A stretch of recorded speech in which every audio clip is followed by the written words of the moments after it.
2 khiêu tôi không phần nào đấy 4 mét คุณน้อง5 mét กระป๋องม้วนตักปิ้งขนาด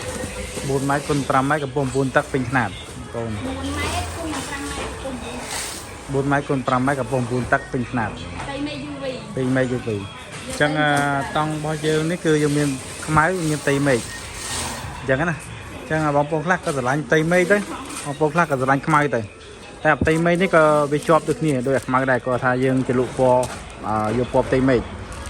តែការយើងលក់ខ្មៅហ្នឹងមានបងជាច្រើនតែក៏សមពណ៌ទីមេឃ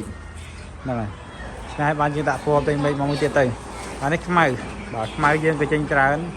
បាទខ្មៅយើងក៏ពេញនិយមបាទក្របឡានបាំងជាងផ្ទះបាំងទ្រូមន់បាទក្រាបាសស្រះជាដើម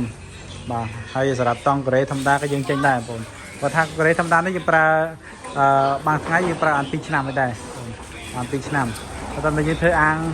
ស្តុកទឹកយើងប្រើបានយូរដូចគ្នាប៉ុន្តែកុំឲ្យប្រហូរទឹកចេញណាតែកណ្ដាលប្រហូរទឹកចេញហើយអាចផ្ទៃដែលអត់ប៉ះទឹកគឺផុយតែម្ដងហ្នឹងហើយអញ្ចឹងសម្រាប់ទិញតង់ខាងក្រុមការងារខាងយើងនេះគឺដឹងច្បាស់បងប្អូនអាចតាក់ទងបានណាបាទហើយតាក់ទងទៅតាមលេខទូរស័ព្ទដែលនៅក្នុង profile បងប្អូនលេខទុយពីដើមហ្នឹងណា055ហ្នឹងហើយបងប្អូន